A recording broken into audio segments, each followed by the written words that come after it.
Hello there, everyone, and welcome to another episode of Super Cast Brothers, that one Smash Brothers podcast that never really knows how to start their intro, and yet eventually they get there. Hi, I'm Zantok, otherwise known as Lister. That is Jonathan, otherwise known as Garfield Shirt Man. Hello, Zantok. It's me, your good friend Garfield. I quit. I was wondering if you might interview me since Jonno once interviewed Waluigi on this podcast. Nope. He was a great chat. Well, Nope. okay, I'm going to go back and eat my lasagna. I'll see you Don't. later, and remember, you are not immune to propaganda. I really am. Hey, Also, you're how's it Chris going? Pratt now. Good luck. My house.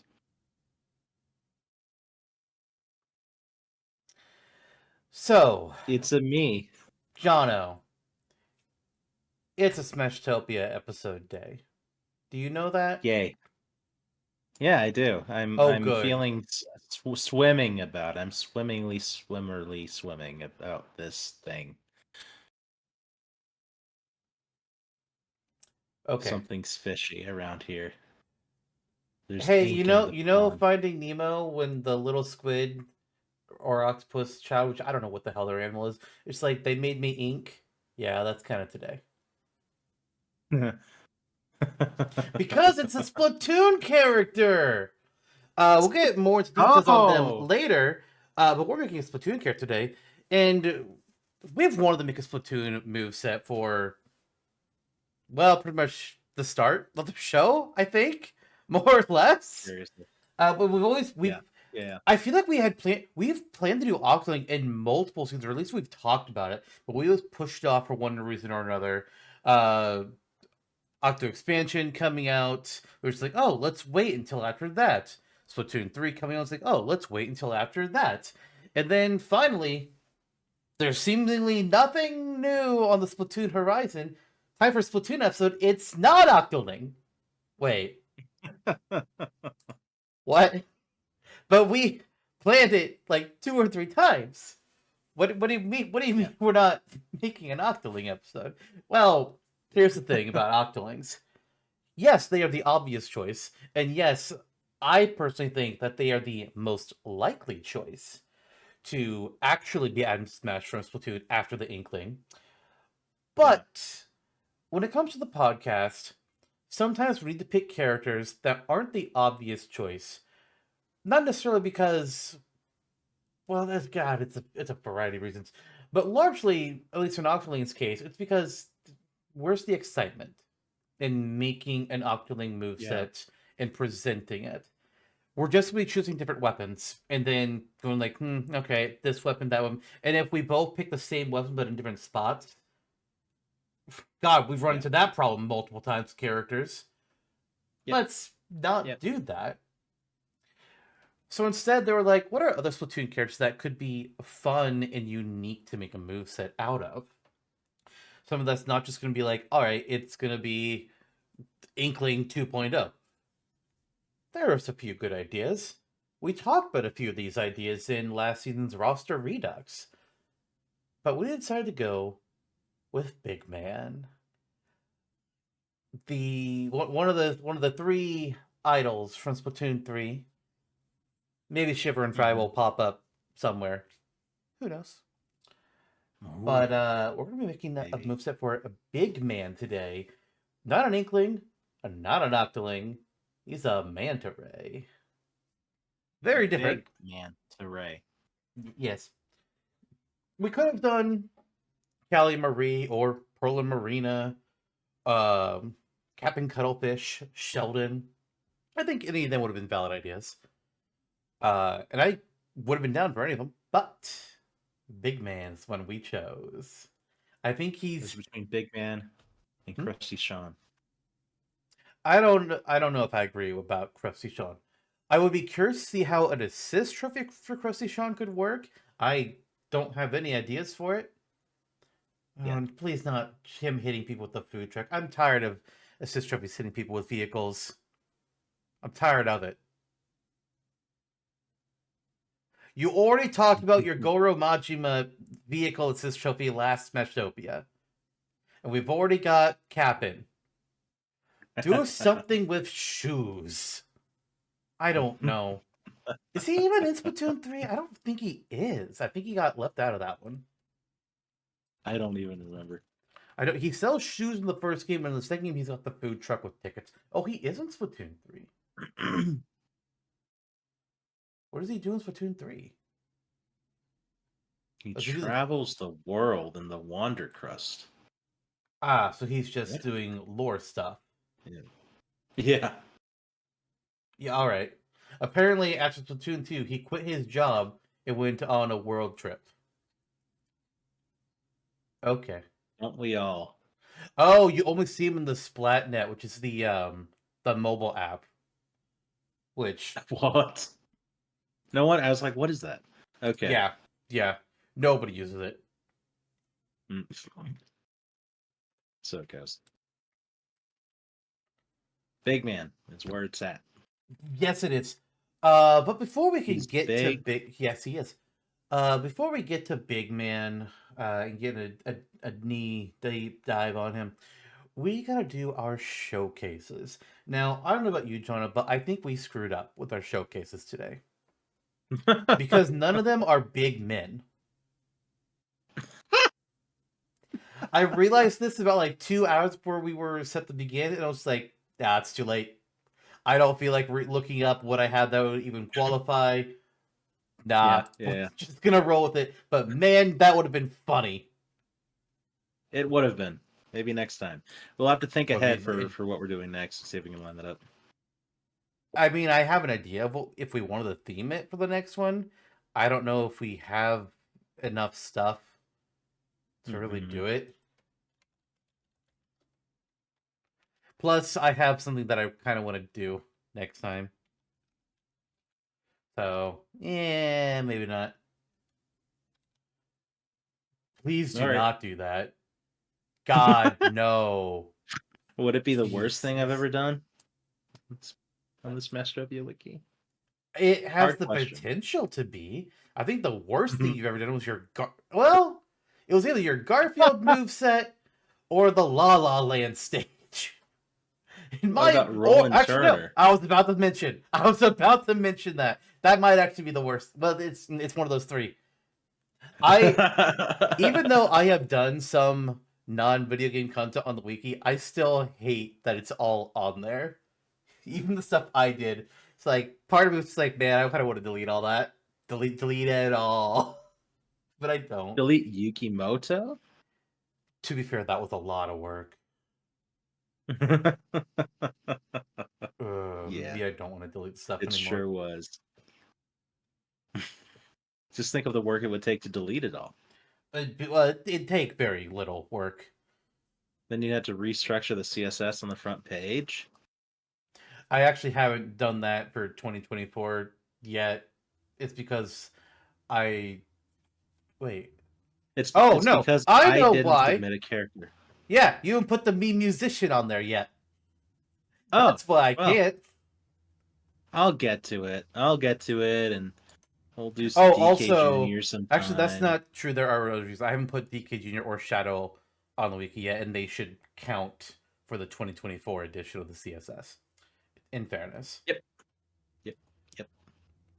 Ninja Breadman's there. Oh wait, that means this is our first character of 2025. I This is haven't even been keeping track. and Wow, it's early February. weird. Yeah, Funny how it God. works. I mean that's how it is when you do a Smashtopia every 6 weeks. You tend to skip Mm-hmm. time. Mm-hmm. Jesus. All right. Yeah. Someone break out their ocarina.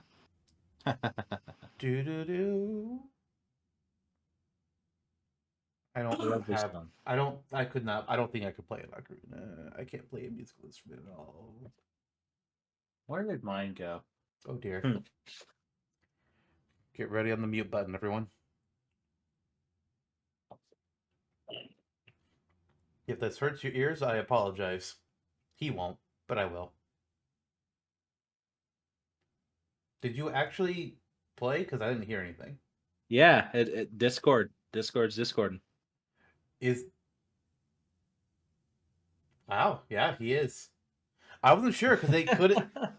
I wasn't sure if he actually was or not because I couldn't really tell. It was just like, oh, is he gonna act like it? But no, it looked like he actually was trying at Yeah, least. Assuming that can actually be it played. was. It I can. It okay. can. Yeah. There you go. There we There go. you go. The Ocarina of Time is on my bookshelf. When is that going to be an item on the Smashtopia wiki? Good question. What would it do? I want to Is the see other question. Pablo Sanchez playing the Ocarina of Time. Actually, no. I have an idea. Fuck off. Don't steal this. I'm writing this down in my document where I keep Smashtopia ideas, and I have a tab that's called New Ideas. I am writing down the Ocarina of Time.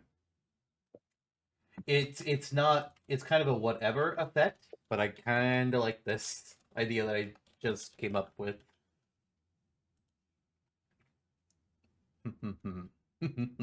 Wow. I might just make that in a week, and maybe I'll present that for our next Smashtopia for showcases. I got 6 weeks to make it. I got enough time. Heck yeah, old buddy boy. They won't pick up my harmonica either. That's a crying shame. Anyways, Yeah, weird. They call me Crying Johnny. speaking of showcases, let's get Yeah. into those before we waste any more time. That's what I do best. I know. I am going to start off with a character. Back in season 1, we ended the season with characters that were technically legible for Smash, meaning the requirements were that they were on a Nintendo console and were a video game original character and from a video game original franchise. Before anybody gets weird on me, but that for whatever fucking reason, were decided to be a character that would never ever happen. You nominated the polar bear from Ice Climber, which Yes. yeah, I agree with that. I did the Trapper from Dead by Daylight. Neither of these characters would ever happen in Smash for very different reasons. I can agree with that, yeah. It's time for a sequel. From Dead by Daylight, I present to you the poster boy survivor of the game, Dwight Fairfield. Whereas Trapper is the poster boy killer, Dwight is that for the survivor. He is the default character. He's like the first one that's selected that you have to click off of to get to somebody else if you don't want to play him. And I figured Sweet. of all of them, it makes the most sense for it to be Dwight. Now that said, I will go ahead and mention when it gets to my alternate costumes, I instead of it being like different costumes for Dwight, it's just different characters, Bowser Jr. style. Yeah. And I gave him up to 12 characters because I had a really hard time narrowing it down. So we've got Dwight, and then the other three day one characters, Meg, Claudette, and Jake. And then I also added in some popular ones along with some personal favorites. Fengmin, David King, Zarina, Jonah, Hattie, Vittorio, Renato, and Sable. I was also trying to get like a wide range of just like demographics with the different characters. So like as many different yeah. like a lot of these like come from different backgrounds or countries. I feel like it's a pretty good mix. And I there's like all of only these a couple characters. of these characters that I don't personally care for, but I know that they're popular or at least they really fit what I was going for. Now, Dwight. Yes. And I'll let you start. Dwight looks like a combination of you and me. Dwight is a You know what? I'm just gonna read the character info that I wrote down. Before Yeah. being pulled into the entity's realm, Dwight was just a below-average geek. He wanted to be one of the cool kids, but always treated as the butt of the joke. That stayed Almost true, familiar. even as an adult. Like when his boss invited him camping one weekend before leaving Dwight behind and alone in the woods. Yeah. It was that trip that's when Dwight ended up getting pulled into the entity's realm as he was trying to leave the woods, and well, he left them and entered hell, essentially. But somehow, being brought into the entity's realm actually turned his life around, both into a hellscape, but also it gave him the confidence that he needed, and he's the one that gets like all the perks about being a strong leader. Hmm. I don't know how to You explain know how it. to. Well, I think we just need to take a trip to hell. Michigan? You mean Michigan, right? Better than what I was thinking. Let's go. Oh God. All right. So, Dwight, interesting animation Yes. is a funny one. You'll this Dead by Daylight has lockers, like tall lockers that you can fit in all over the map that you can use to hide in. And a common joke, because Dwight is the default character, new players think, "Oh my God, that's so scary! Go hide in locker, get away from killer." So there's a common joke about Dwight always hiding in lockers. So Yeah. the entrance animation, it has a red locker be on the stage, and then Dwight will nervously open the door, peek out of it, and then step outside and close the door behind him. Very good. Very good. Fun stuff. Yeah. For the Kirby hat, Kirby will have Dwight's hair on top of his head. He will also have Dwight's crooked glasses and a little bit of dirt on his face. Dang. Did Spider-Man get to him? Why would Spider-Man have gotten to him? Pick some dirt in his eye. What? Don't worry, our fans will get it. I don't know that that's true.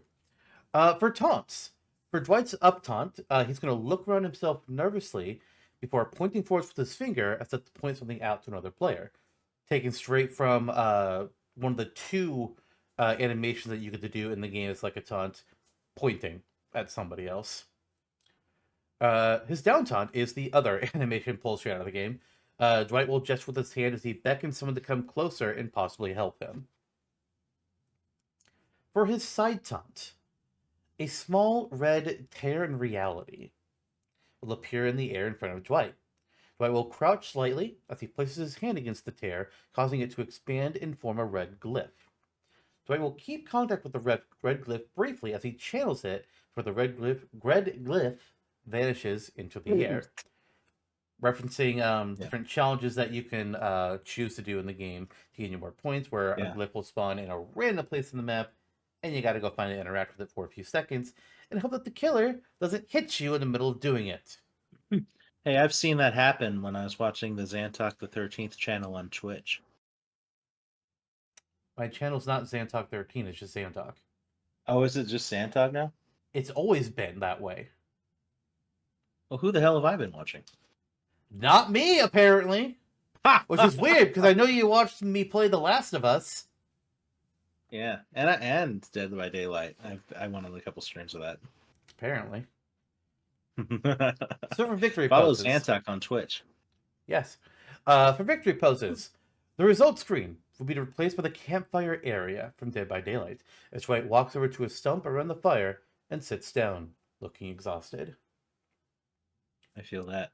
For a second, Dwight will be seen working on a generator where his hard work pays off as the generator gets fully repaired and sparks and does its big old loud sound effect showing, hey, you did it. As the generator pops, Dwight will stand up next to it and wipe off his forehead, looking relieved. For his third victory pose, a wounded Dwight will pull out a medkit and use it to heal himself as he awkwardly runs his hand over his body, magically healing his wounds somehow. Oh, Again, I'm okay. pulling the animation right out of the game. Yeah, he's like, Not more, yeah, sure, more or less. Now, with Dwight's moves, yes. oh, did I do? So there are perks in the Really? game, and you can assign Okay. perks to your characters. Each character can have 4 perks at a time, and everybody has the Hmm. 3 perks that are personal to them. I could not figure out a way to make any of Dwight's personal perks work in a Smash moveset. So instead, I just looked at other perks to pull from. And I have 4 perks each for his different special moves. His extra skill is also going to be a perk. So, I'm kind of cheating. There's 5 here, but whatever. It's Smash. Right. Fuck it. Yeah. For our standard special, Dwight will be using the perk Smash Hit. An upright wooden pallet will manifest in front of Dwight before he throws it down in front of him, creating an obstacle on the stage as the pallet lays diagonally down on the stage. Dwight and any other fighters playing as Dwight will be able to dash over the pallet and keep moving unhindered. Oh. Any other fighter, however, will get stopped by the pallet and will have to either jump over it or attack the pallet to break it. This pallet can also damage and briefly stun any fighter who is in front of Dwight when he throws the pallet down, and if Dwight is able to hit another fighter in this way, he will gain a 50% running speed boost for the next 4 seconds. By pressing back on the control stick at the start of this move, Dwight will throw the pallet behind him instead of in front of him. The pallet will automatically break down after a few seconds pass, and Dwight cannot summon a second pallet while one is already on the stage. Hmm. For our side special, we have the perk Dead Hard, a very popular one in the meta. And killers hate it, for a good reason. Dwight will instantly dash forwards for a very short distance as he prepares himself to endure an upcoming attack. If Dwight is hit by a melee attack during this half a second long dash, he will negate the knockback of the attack while taking half of the amount of the damage. This move can be used both to dash into an oncoming attack, as well as to try and dash away from an attack that's coming from behind. Attempting to use Dead Hard repeatedly, however, will cause the dash not to occur, and for the half-second endurance state to become greatly reduced with each attempt. Considering you already have a half second, yeah, good luck. That's interesting. That's a unique move in regards to Smash. I like that. It was very hard to come up with a way to make that one not just be a running Counter. attack and also no, not Yeah. counter, but like not make it be a running attack and also not make it be OP. And it might be Hmm. underpowered. I don't know, but I figure I'm not a developer. I don't Hey. got to make it for real, and it's good enough right now. There you go. For our up special, we have the perk Distortion. Now this one I had to get creative with because, as I've said before, some games don't have anything to do with upwards anything, so you gotta get creative. The So distortion world.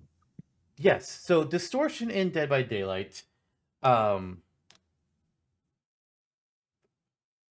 I lost my words there. Distortion Dead by Daylight is essentially a counter, not like a counter that you're thinking of Smash, but it's countering the killer's ability to see your aura. Because after certain things happen, depending on perks and killer abilities, your aura can be revealed to the killer, and then they can see your position roughly. Distortion is a Right. perk that prevents them from doing this a set amount of times. For Smash, I had Distortion working like this. Clouds of fog will roll over Dwight's body as it distorts his appearance and allows him to hide behind it. This fog will then quickly dissipate with Dwight nowhere to be found. A moment later, Dwight. A moment. What the fuck? Oh, I need to. That's a typo. A moment later, the fog will reappear on another part of the stage, revealing Dwight behind it. This move is basically it's an omnidirectional teleport. I don't know what the fuck else to do. And it allows Yeah. Dwight to warp around the stage depending on where the control stick is tilted with the default position going straight up. The animation's interesting, at least. Yeah, That's cool. I had to get creative. It was either going to be that or a teleport warp or a locker warp, which No, I like.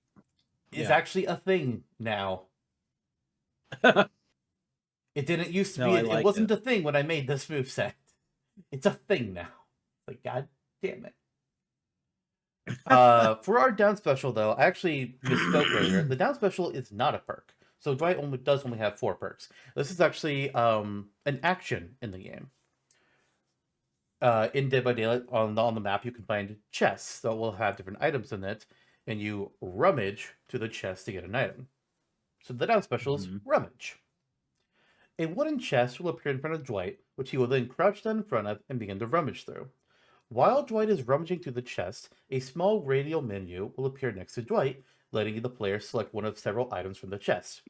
Each item can only be obtained from the chest once per stock, but Dwight can get as many different items as he wants per stock. Well, up to 3, because it's only 3 items. Each possible item and their effects are as follows.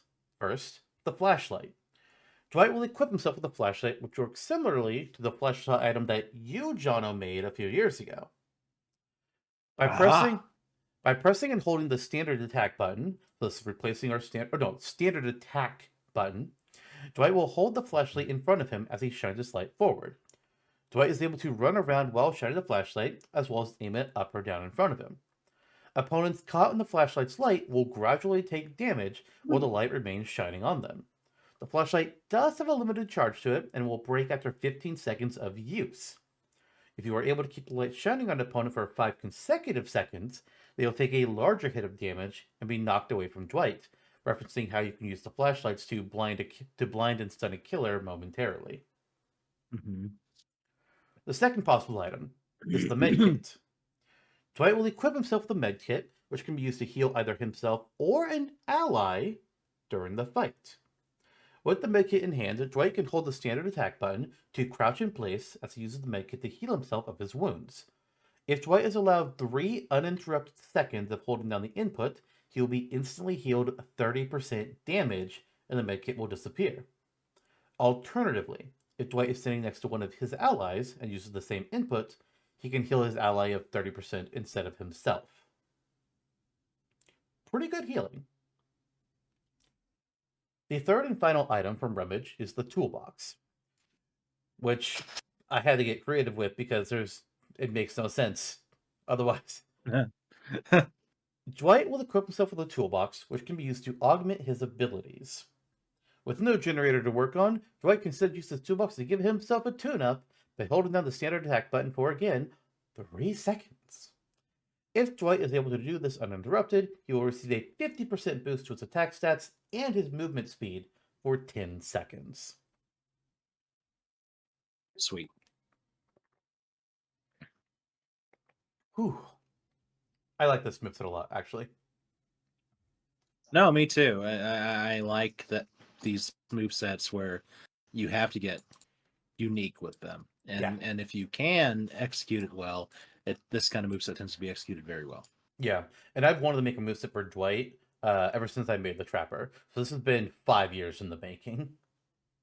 Wow, Yeah. just like my Dr. Dolphin. I don't think that one's been 5 years.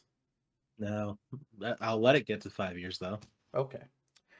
I'm going to skip the final smash because I think that's more fun to end on. And we're going to go straight to the Mhm. extra skill. The extra skill is our fourth and final perk, Boon Circle of Healing.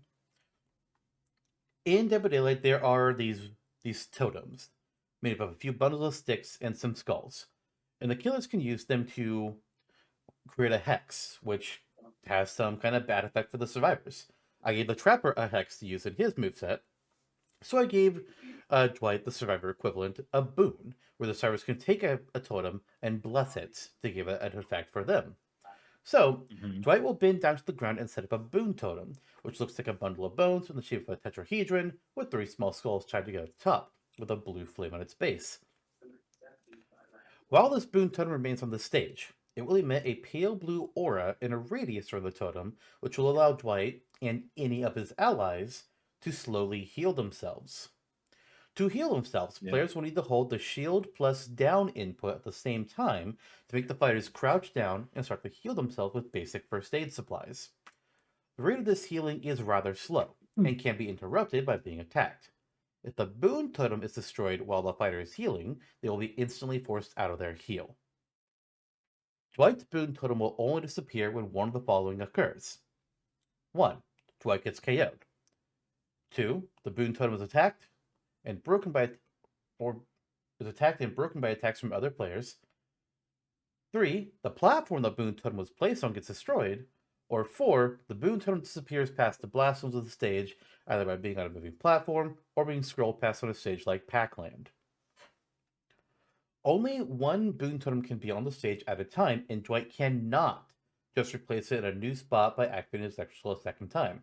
This actually runs counter to Dividend, because you can do it there, but I'm balancing things for Smash. Mm-hmm.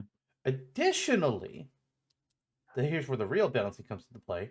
Dwight can only create one boon totem per stock. So if the boon totem gets destroyed, then Dwight cannot create a new one until he gets KO'd in response.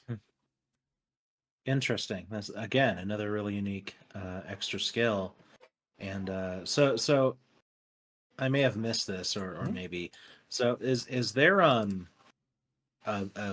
limit to like where you can be on the stage in correlation to the totem, or will it work so long as you're holding that shield and down? There is a radius for the totem. I did not describe how large Okay. this radius is, nor did I describe the rate of healing, because no thank you. No need to.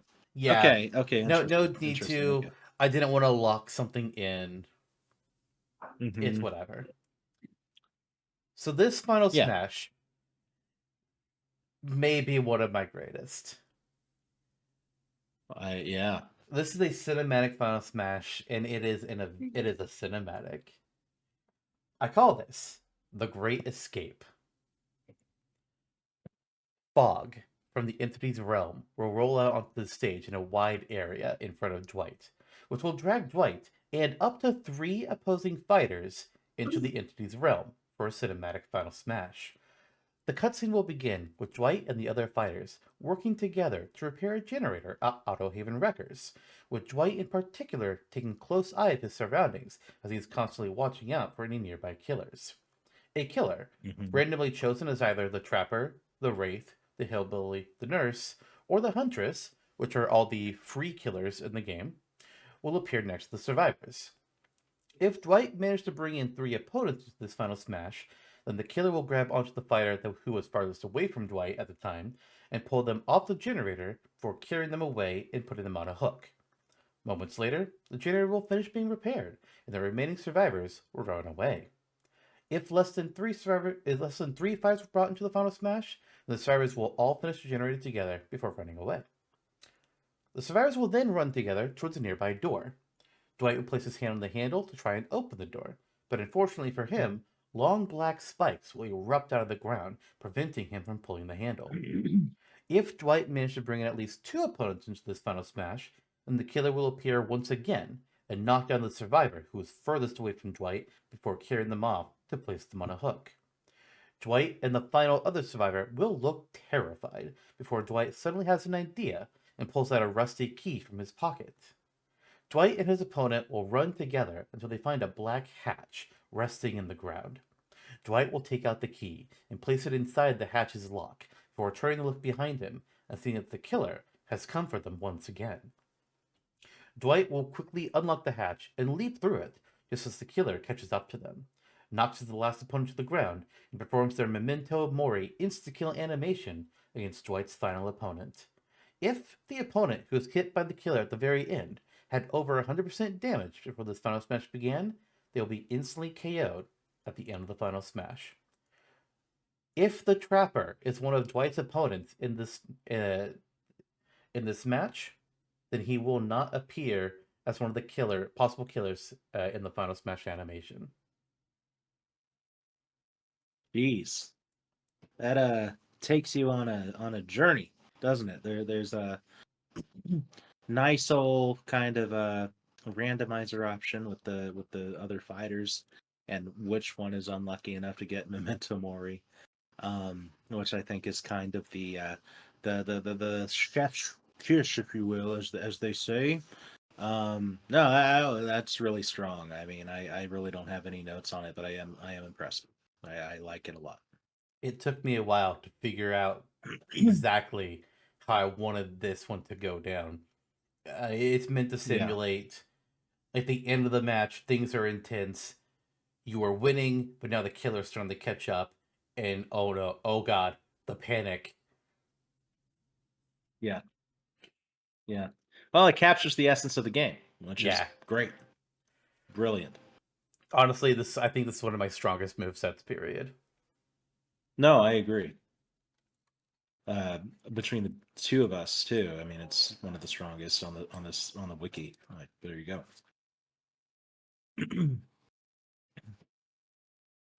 All right, well, that's enough about Dwight. Oh no, I guess there was one more thing. I made his home page be Dead Dog Saloon. That's not a stage that's actually connected to him. It's actually connected to a killer called the Death Slinger.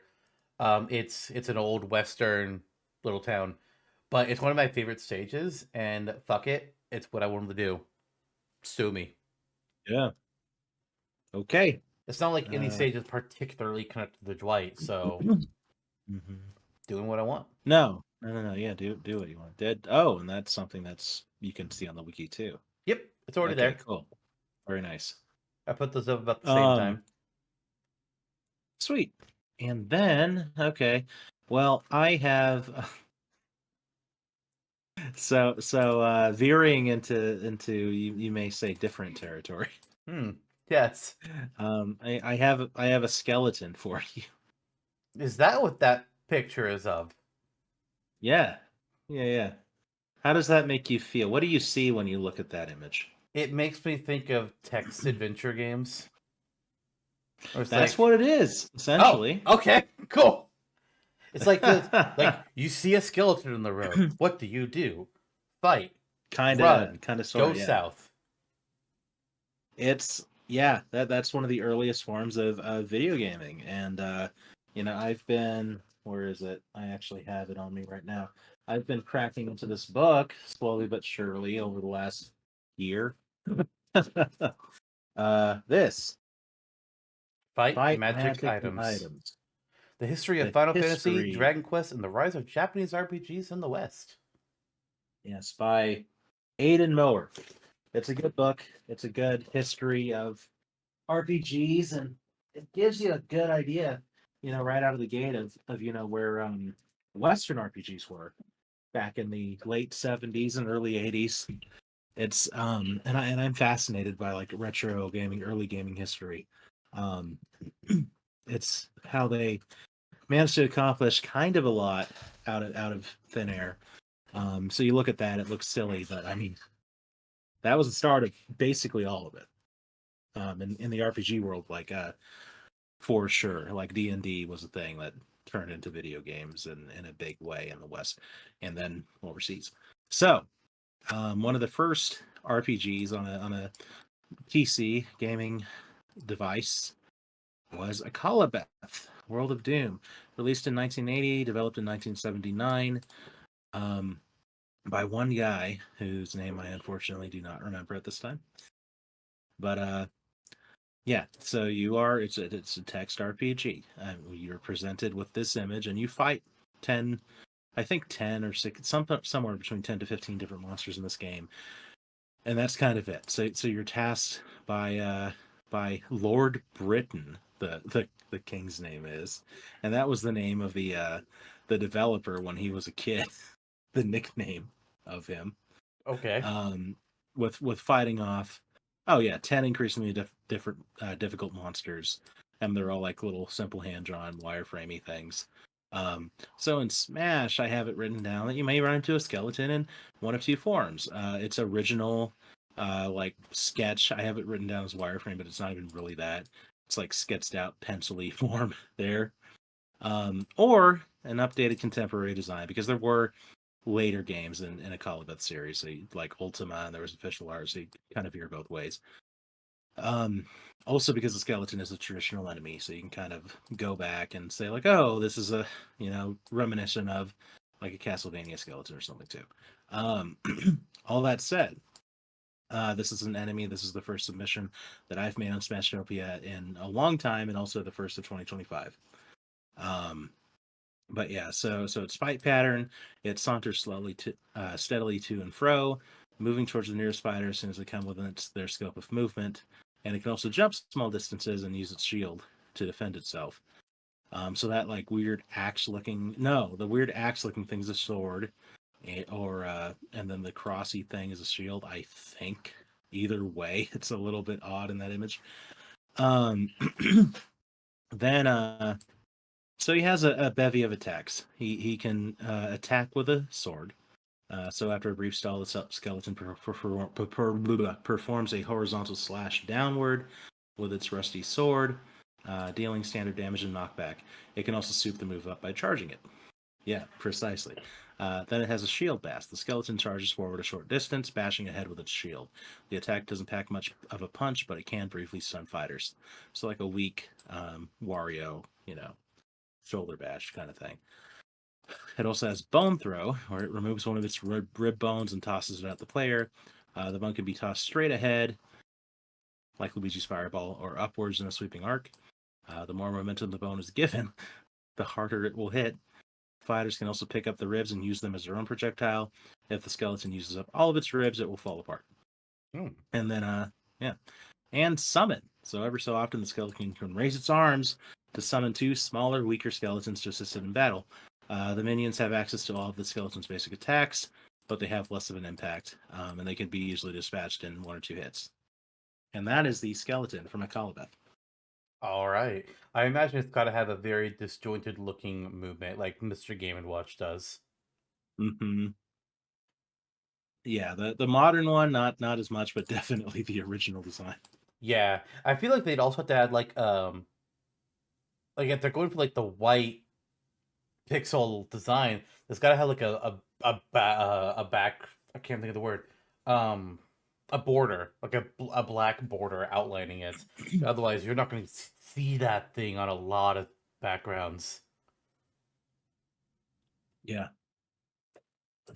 it's that kind of helps. That's kind of why there's the contemporary design too. So where it doesn't work, swap it in. Yeah. But otherwise, I mean, I can kind of see the contemporary actually being like the primary design, and then having this be like a special design that you'll see in certain places. Be like, what the hell is that? Oh, Maybe it'll be the Spirit Battle is the yeah, original. yeah. That would be neat Yeah. one of these days. Okay, All right. Dead For by Daylight my Part Two. no, actually, but we do have another D. Ah, From the fourth generation of Pokemon, a brand new Pokeball, and almost the second one that we've done on a showcase. It's Drifloon. hmm really I wanted to make Drifloon interesting. into a Pokeball since the Mercurius days, and I finally did it. So I have it Okay, described let's as see it. Drifloon using the move Destiny Bond. I mean, that's not technically accurate. You could call it more like Wrap or Constrict or even Fly, really, for what's going to be happening this attack. But to get into it, Drifloon will appear out of its Pokeball, and it will gently float up in the air for a short distance before it pauses and stays put. At this point, Drifloon will gently sway back and forth in a small field that floats in about the same area as of the air. If a fighter gets within Drifloon's melee range, Drifloon will wrap its balloon string-like hands around them and hold on tight as it tries to float up above the blast zones with its new friend. The fighter can attempt to break out of Drifloon's hold by mashing the control stick, but if they fail to break out in time, then Drifloon will carry them away and they'll get KO'd. If a fighter does break out of Drifloon's grasp, then Drifloon will look sad before stopping in place in the air.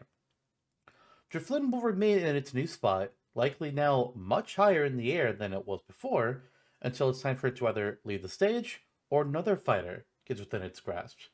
And if another fighter is then fortunate enough to get near Drifloon again, Drifloon will once again try to carry them away. And this time, it's going to be a lot harder for them to escape since Drifloon will likely be closer to the top of the screen. I like that. Those last couple sentences elevated it to make it, a little more different and extra than you would expect. Yeah, I So, considered just earlier today. I considered like editing it and changing it a bit. Where after a failure, Drifloon would like start to slowly descend. It's like, nah, let's keep it how it was. yeah. That would be funny. I mean, especially in situations you get really close to the blast zone anyway, and then it just picks you up. Like, Yeah. whoops! You can steal some KOs that way. You can. Yep. All right, Jonno, what is your last showcase today? That's right. I was like, okay, so what's next? It's like, oh yeah, it's me. It's you. Okay. I was oddly at peace for a few seconds. Um, well, like myself, it's odd. Yeah, yeah, yeah, I mean, yeah. this looks like something that I would make. You know, probably easier than the guys who made this potion made it. Potion masters. But anyway, this vial is from Light Crusader, another early RPG, one that's touched upon very lightly in the book I'd mentioned, but one that I was a fan of since the Virtual Console on the Wii when it was randomly released. It's a title that I think was developed by Treasure, one of their lesser known ones, obviously. But it's a top down isometric action RPG where you play as this ugly guy named Sir David, and you just take him through a dungeon and fight baddies and stuff. It's kind of cool. So yeah, the little violet potion is a bit odd, hence its name. And in the game, it turns Sir David invisible. Um, what I have written down for the item usage in Smash is pick up the odd potion, and you'll do just that. Nothing more or less. You can move around the potion freely, choosing when, where, and how hard to throw it, and it'll produce a light amount of damage to whatever foes are hit by it, then turning them invisible. You may also throw the potion onto yourself, of course, and enjoy its benefits for upwards of 6 seconds, which seems oddly specific. I may take that out. If the potion hits a surface, its remnants will be visible for a small portion of time and can be walked upon by a fighter to turn them invisible. We go through phases where Invisibility. Yeah. we go through phases where Yeah. we both get like really detailed on like lighting things out, like how long an attack is, how many seconds something lasts, how much damage it does, and then we go through a phase where it's like that's too much work. Let's keep it vague, and then we eventually go Yeah. back. We go back and forth over the years. It's like 10 Kirby's and 6 Bowser's in height and length. yeah, You know? yeah, But yeah, I just take the 6 seconds out. It's like, for an unknown amount of time, this happens. Invisibility also just does not hit and smash like it did back during Melee. Um, yeah. I mean, it's that's one because of the the cloaking more, device was removed after Melee. yeah. Well, yeah, and in general, I think it's one of the more like surmountable obstacles. Like it's not that hard to really telegraph where invisibility is on a stage. Yeah, Um, but partially because they have to keep you at least partially visible some of the time, so that way the player knows where they're going. yeah. Um, Do they? but also it's fun. It's fun anyway. So I did it, and you could slip on it and become invisible and stuff. Good times. Honestly, that's the part that makes it more interesting.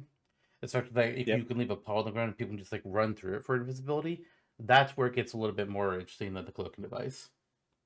Yeah. Yeah. As Hmm. intended. I just got an email Oh, saying it that was the odd released almost potion on the got day it was. edited. Hmm. How It was released strange. it was released exactly a year after I was born. How ominous. Happy birthday. Here's a potion. Thank you. Drink up, kid. Oh god, that explains what everything. All right, though, that is all of our showcases for the day, which means it's final time to get into our main event. Well, I'm not invisible anymore. Okay. Okay, let's do it. It's time for Big Man. And there he is. He's a big old guy. I do think I The need to. amiibo. We don't really talk about character size within the characters that we come up Yeah. with for to talk about with here, but I kind of feel like we need to discuss something with Big Man because he is kind of wide with his fins. Like his Yeah. amiibo is ridiculous, and I love it. Yeah. It's the size of 3 other amiibos. Mm-hmm. Yeah, he's gonna be fairly large. Yeah, like I feel like he's gonna be Ridley width. Height wise, probably not. Mm-hmm. but width-wise, yeah. And Although what for height? Like although I could see Bowser? them also having. Well, I'd have to check height chart, but I feel Yeah. like I wouldn't be also be surprised like his whole body isn't also part of his hurt box. Like it's probably, or I can't remember which the correct term here, hitbox or hurt box, but like maybe like part of his fins, like you can't attack them and do damage, or maybe he stands like in Mhm. like a sideways diagonal slant. That way that can kind of like make Mhm. him look like he's still large, but make him look smaller functionally. I feel like they have to Mhm. do something with them for that. Yeah, I agree. Okay, yeah, it does. Yeah, it looks like Ridley is slightly taller than Bowser, and DK's in the middle of those two. So And maybe then, like DK height, just for yeah. all right, I gotta look up a Smash Ultimate height chart now. Okay.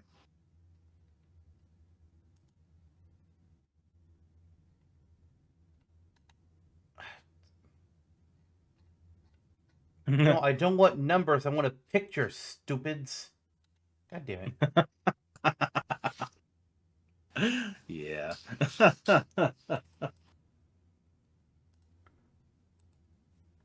Okay, well this includes like other things. Oh, that's it. That's not. This is canon height. I don't want that. Okay, Yeah, you I know what? saw that I'm too moving at the fuck first. on. I don't care anymore. That is fair.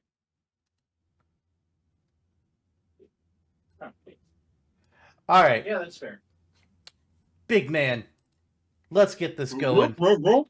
Jonno, what do you have the interest animation be for big man? Because I think we're gonna have something different. Wouldn't be surprised because he said it, and that means it's not obvious. And my kind of is. Big man glides onto the stage on a manta ray shaped splash of ink, gracefully flipping into position with his signature charm and Oh, aloofness. oh, I like that. I like that a lot. Yeah, My interest animation is more simple than that. You'll yeah. because in Big Man's boss fight, spoilers, Big Man's boss fight in Sword Shiver and Try. Oops. Um, most of the time, you're just shooting his shadow as it swims around on the stage. So I Super have you Mario see, Sunshine. yeah, I didn't know that at first, and I was researching this, like, oh, it's just a reference to Sunshine's Phantom Manta. Never Yeah, played yeah, Sunshine.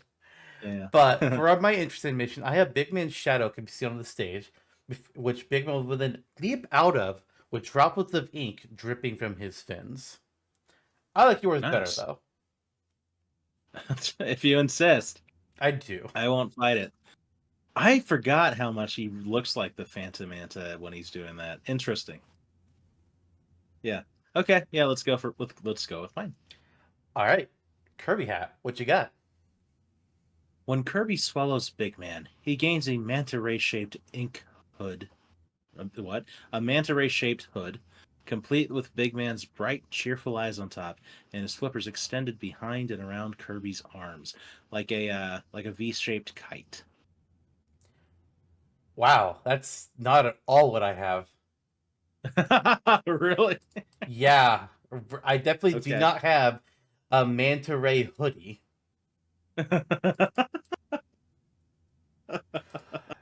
My Kirby hat. So again, referencing the Alterna story mode, Shiver Fry Big Man in that mode. Well, I guess just even where's my me though? Oh God, my legs. Don't get old, kids. Don't get. What great advice. Stop, Big Man. Yeah.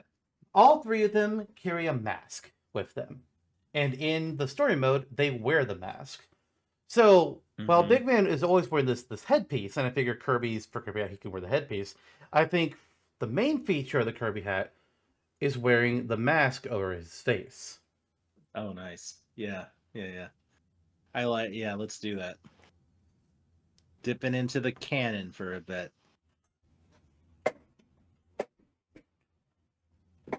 I need to look up what this headpiece is called because I actually did not write it down in the actual Kirby hat, but I think it makes sense to have as well. Yeah, I know, I agree. Okay. Whew.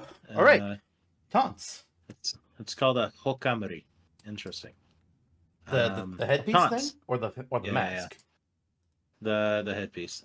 Okay, good to know. Yeah. Um. Okay.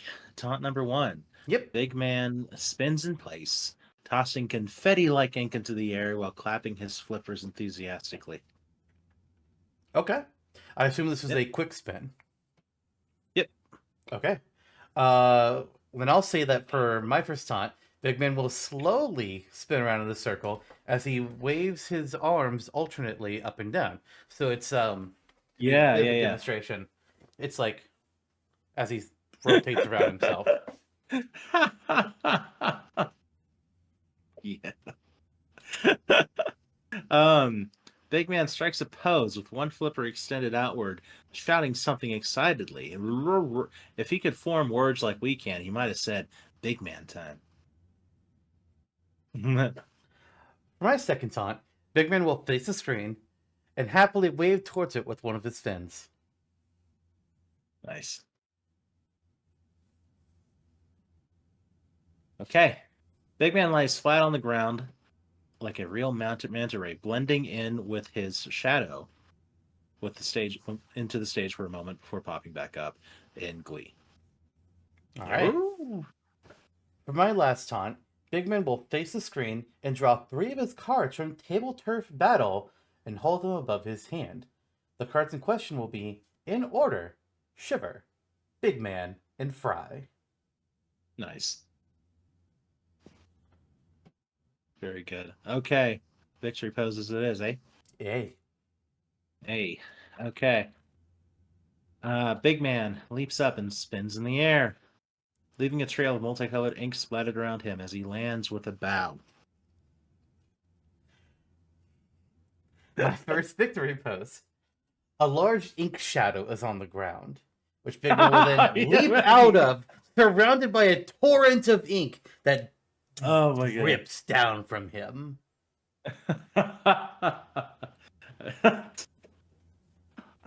Nice. Nice. Well played. Big man slides across the ground in a figure 8 pattern, creating ink splashes with each turns. Maybe have a dynamic shot at the end with him like smiling right in your face. Yeah. All right. For my second one, Big Man will slide along the ground, leaving a large ink trail behind What him. Hang on, I'm not done. Leaving a large ink trail behind him before he which he will then dive into his ink momentarily and then leap out of it like a majestic dolphin. Dr. Dolphin. I like it. Oh gosh.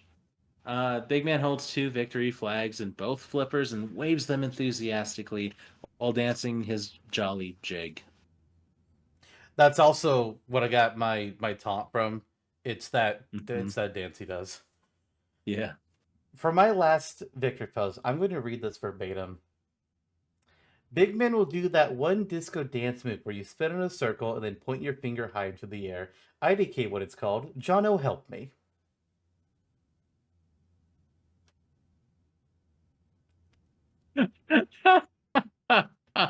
It's called the disco point. That's it. That's such a shitty That's it. name. That's it. I That's a know. I know. shitty name. It was the 70s, man. God. God. Oh my That's gosh. disappointing. Occasionally, very occasionally, something like this comes up, and it's awesome. I also considered I'm a like, oh moonwalk. yeah. I considered moonwalking. I consider dabbing. I would have voted against it. He has the flippers for it. Oh shit, you're right. It's the new age. Actually, Didn't we have dabbing's no longer new Waluigi age. do that though? I think we had Waluigi do that. I don't remember. I should That have was asked him. When I 5 interviewed years him. ago. Shit. Yeah, it was. Let's see. Waluigi. Yes. I thought so. I'm pretty sure he breakdances too. I'm pretty sure that yes, he does. Character, assist trophy, Waluigi bus driver, Waluigi strikers. Which Waluigi will come next on the Smashtopia wiki? Vampire Waluigi. Fair bet. Okay. Now comes the semi-medium to hard part. Yeah, because I like a good majority of these. Sometimes I'm like, nah, fuck you. I like mine. This one's just like, oh shit. I know. It's like, where do we even go first? Like, there's a couple of unique ones. The disco dance thing is very unique. The table turf battle cards is very unique. Um, yeah. Uh, Otherwise, I don't know. I do think the tabletop battle cards one is on the weaker scale, but Mhm. it is likely, I assume, the only way that we have representing Shiver and Fry, which considering Big Man's in the whole idol group deep cut with Shiver and Fry, I feel like it's important to somehow represent them. Actually, that's not true. They will be brought up again later, but that might not make the cut, so who knows? Figure out They'll what be that would brought up go. again later in mine. Okay, well, maybe we don't need a table Yeah. turf battle one then, since I'm Mhm. assuming probably your final smash and my final smash probably both involve Shiver and Fry. You can say probably, that's for sure. Uh-oh. All right, well, we'll see what happens.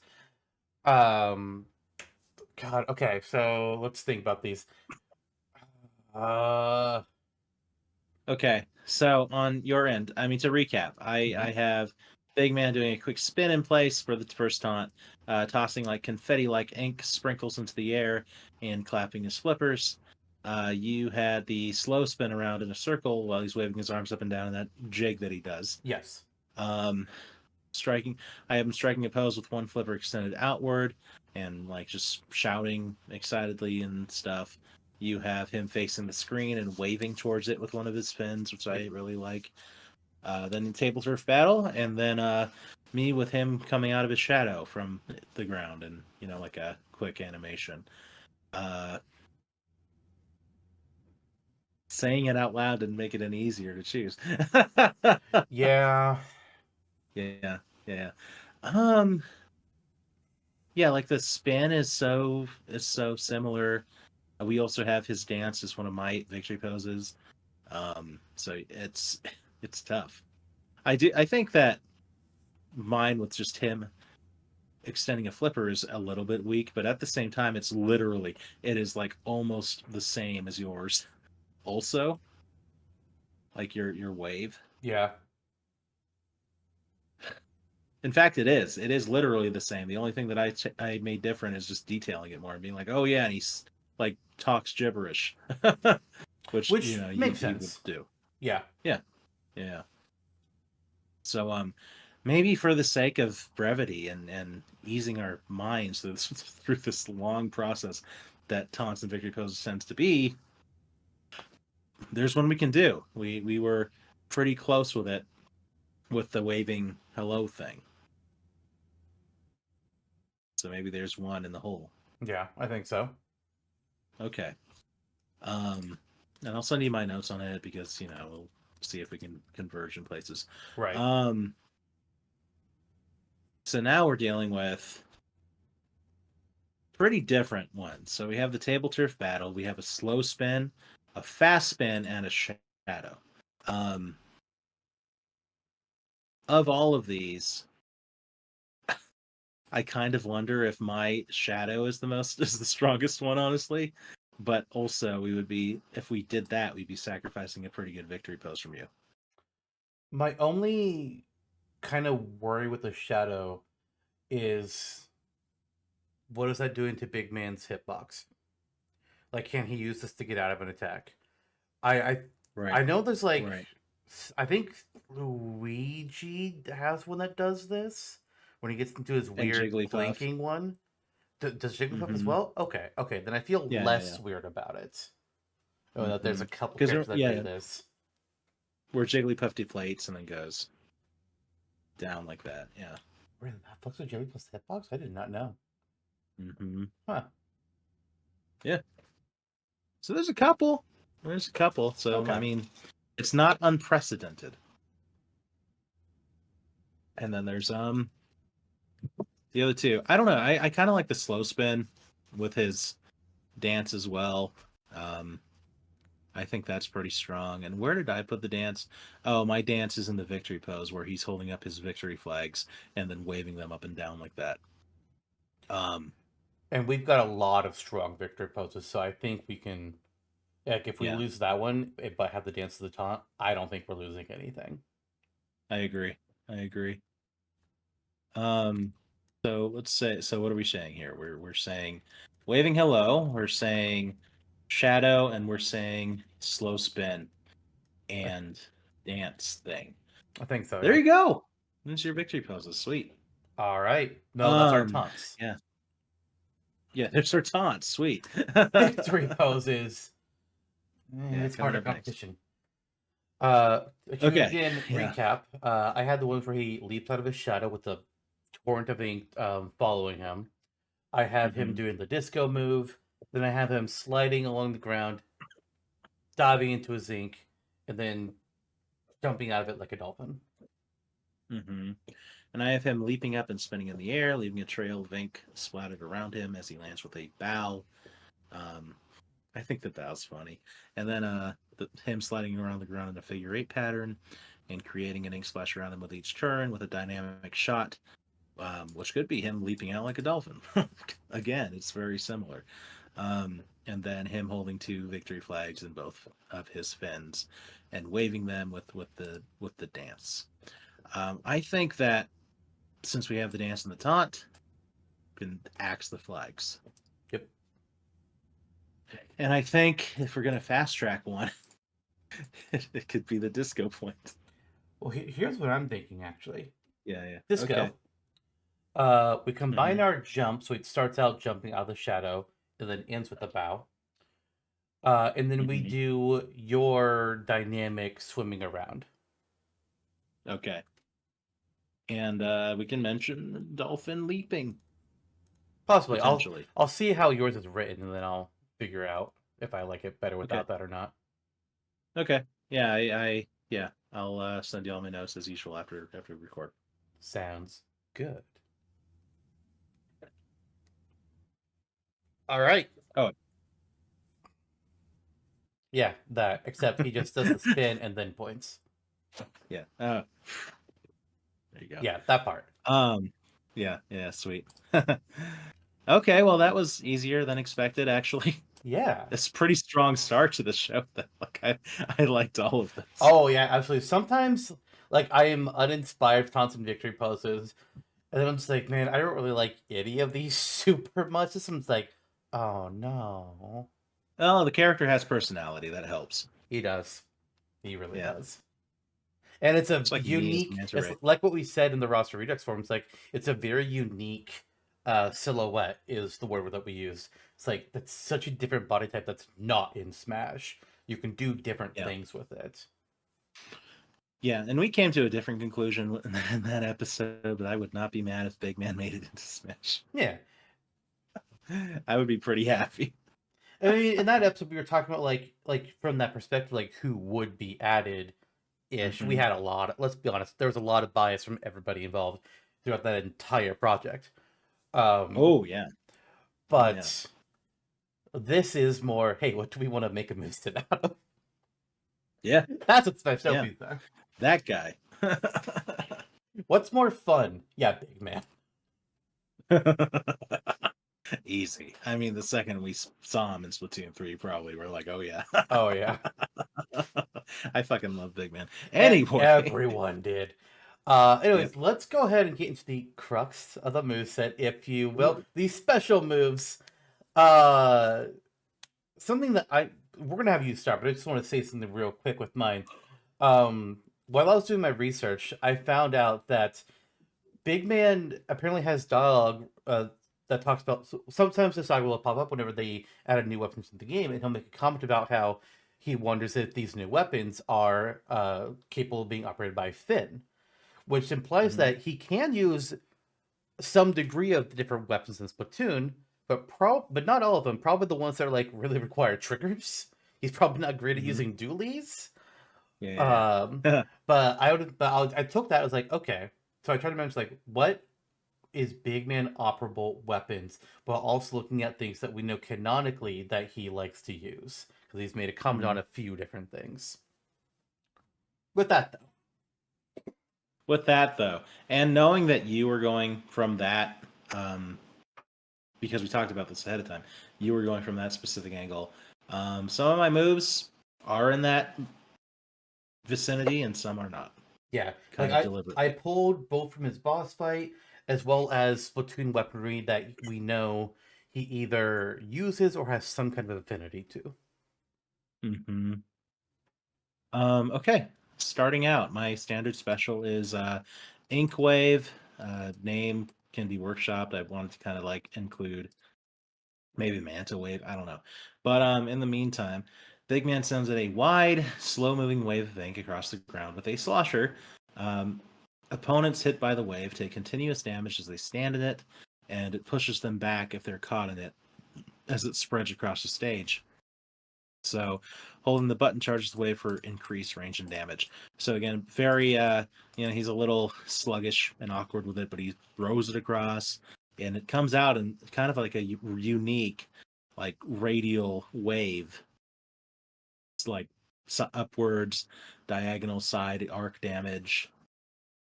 And then it functions as it would in Splatoon, where it's functionally like hitting you, bringing you back with a little slight bit of knockback, slight bit of flinching, not super heavy damage, but just kind of the unique properties of the ink make up for that. Okay, and I guess Yep. we probably should mention this uh, at the top. I don't know about you, but I kind of figured his ink would probably have the same properties as the Inkling's ink, like covering an opponent in it, Hmm. and then they'll take more damage from attacks. That kind of feels like a Agreed. Splatoon centric thing that characters would do. Yeah, just like the Animal Crossing characters old pocketing. Exactly. Yep, I agreed. With that, my standard special pulls both from the boss fight and also Big Min's Table Turf Battle deck, as he uses the Tri-Stringer, which is a triple shot bow weapon. Hmm. So with this, in the boss fight, he doesn't really like use the bow. He just sends out the little bolts that do they just Hmm. appear kind of on the ground and they explode into ink one by one. But I figure for this, like Big Man's going to use the bow. I think you can imagine it being operated by Flipper or Finn, Yeah, yeah, yeah, roughly, easily, ish. yeah, yeah. Um, and he can angle it slightly, and it's going to shoot off three projectiles. One goes further, one goes less, and then there's that middle one which we're really aiming with. Whatever they hit, they're going to like just stick into briefly before exploding with ink at a short distance. Nice. I forgot about that one. That's he kind of reminds me of like Lynn from Fire Emblem, the way that her bow operates. So that's fun. That's maybe they could be cohorts in Smash. Okay, side special from me. Um, Manta Dash. Big man darts forward in a manta-shaped ink form, sliding across the ground or in midair. The move has a hitbox that damages and launches opponents, of course, and it's excellent for closing gaps or recovering horizontally. This is kind of a quick big man quick draw. No, no, that's fair. Um, Yeah. I actually had two potential things written down as a side special. I thought they were both good Hmm. ideas, and also kind of thought one of them could potentially be a standard, and then Tri-Stringer can also potentially be side. So it's like, yeah, I'll just make mention of both things Hmm. here. The first one, I'll just go ahead and say it, is Manta Slide, where he would Ah, get down on the nice. stage and slide forward, like kind of look like a manta ray swimming, and it's a manta ray quick draw, but he's like Yeah. swimming Yeah. across the stage. That's one of the Sweet. two ideas. The second one is the slosher, which is Big Man's weapon of choice when he's doing Splatoonery. We know this both because of dialogue and also in the Spire of Order DLC. All the most of the major characters have a palette that associates them with like whatever their main weapon is, their main sub, and their main special weapon. So Hmm. the slosher is Big Man's main weapon. So I have it pretty simple. He has a slusher that he's holding somehow. Don't think about it too much. He just swings it forward, sending a bucket full of ink flying up forwards in an arc.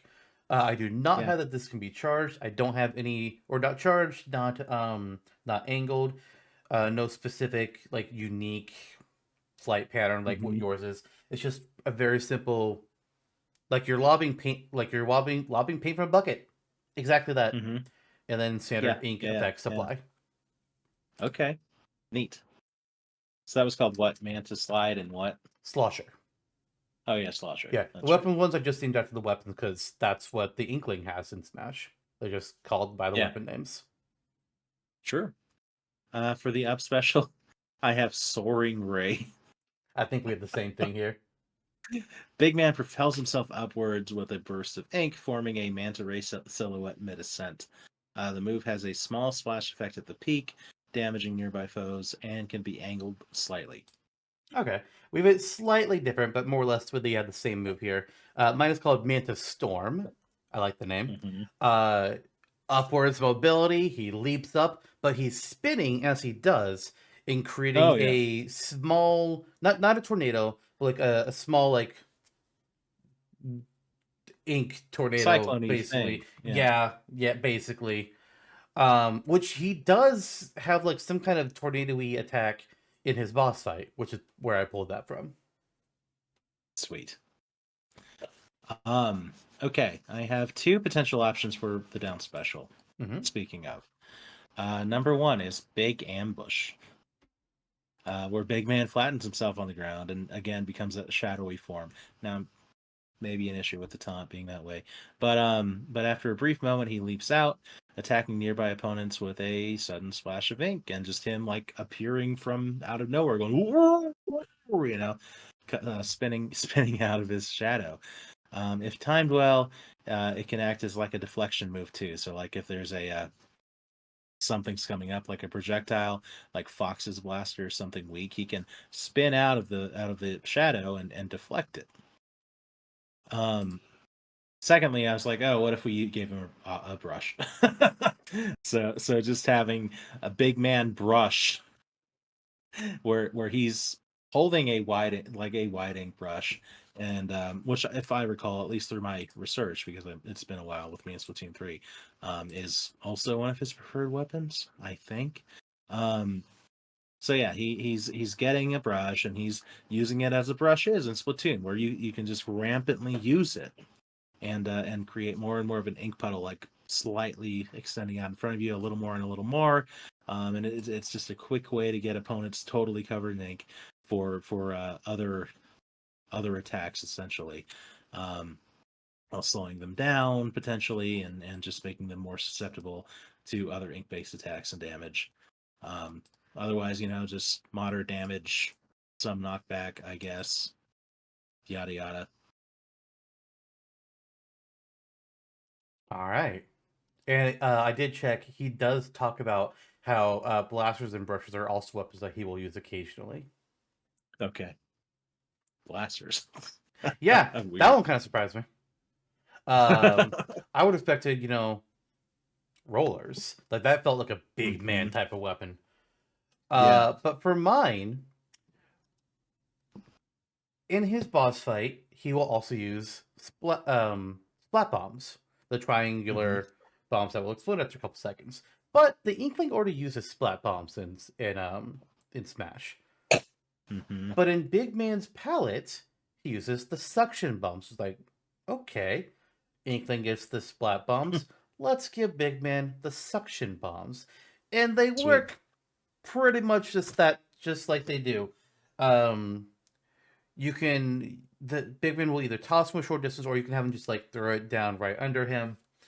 And then it'll wait a couple seconds, and then it will draw in people immediately and explode Hmm. in a big old blast of ink.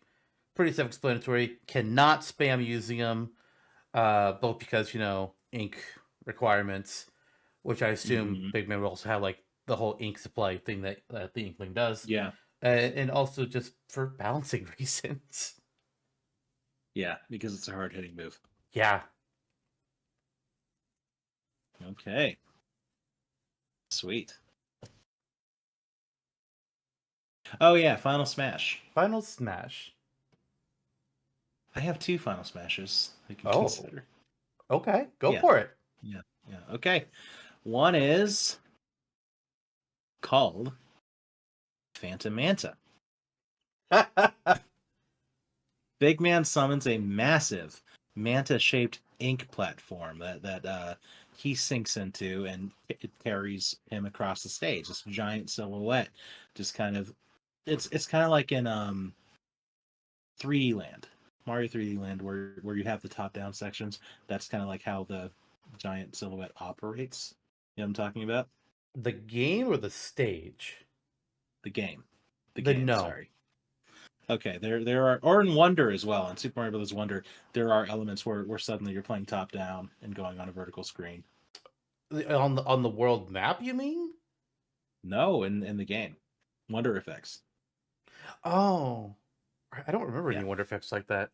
Been a while though. But yeah, it does. He So anyway, it's the giant manta. You can basically see its whole form. Big Man has become this in a way, and it's moving around the stage. Um, and as the Phantom Manta, essentially, it's moving around. It's this massive manta ray silhouette. It's sending out waves of ink and raining down ink across the stage. Um, Opponents caught in the waves of ink or the rain or whatever, they're launched into. Well, that's wrong.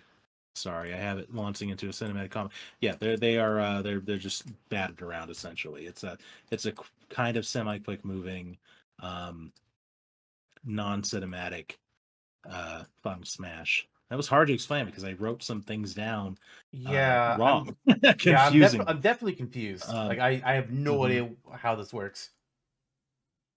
There is a silhouette. It's painted across the stage essentially.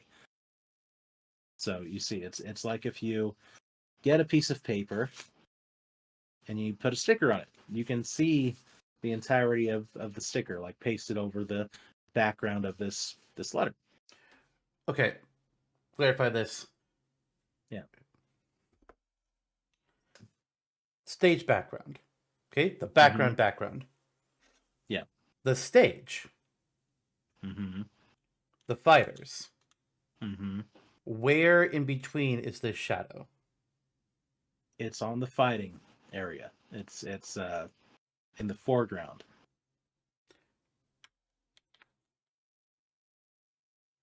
So it's in front of the characters. No, it's on the same plane as the characters. Okay, Yes. I'm talking visually. Yes. Yes.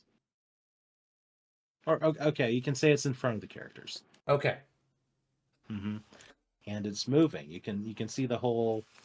You can tell it's a manta ray, right? Like it's moving in a way that it's like in a pool above the fighters, kind of, okay, or like a spotlight. It's like a manta ray shaped spotlight. okay. There we go. I think okay. I think that I finally found the allegory to explain that correctly. It's like a manta ray shaped spotlight. It's moving around the stage. I need to workshop this a little more because now I'm getting ideas while I talk about it, which is not good. I'm like, oh, maybe we can split off into smaller manta rays and this and that, and then ping pong around and make chaos, which actually sounds kind of exciting. And yeah, Chaos. it's a replica of the Super Mario Sunshine fight, kind of like his boss fight is. Um, it's the giant manta ray. It moves around the stage. As time goes on, it moves a little faster, breaks up into other smaller silhouettes that all kind of just batter the opponents around every which way. Bam. Okay, that's what it is. That's what it is. And reminding everyone, I have a second one, terrifyingly enough. The second one is deep cut. Easy enough, right? So, Big Man calls in his bandmates Shiver and Fry to join the fray in an epic performance. The stage transforms into a dazzling concert setting with Shiver and Fry on the stage with Big Man. Together, They each do different things. Shiver summons her giant shark. Master Mega, I think the name is. Fry controls the big moray eels, and Big Man moves around on his like manta silhouette platform thing. And together they unleash synchronized attacks, waves of ink, eels darting around the stage, and the shark chomping at foes. It's a cinematic final smash, which ends with a final explosive ink wave from Deep Cut's combined power, launching all opponents. All right. Yeah. My final smash also involves the summoning of Shiver and Fry. Okay. I'd call this Anarchy Rainbow, named for one On of the what? primary songs that Deep Oh Cut yeah. performs. In my final smash, Shiver and Fry will appear right behind Big Man.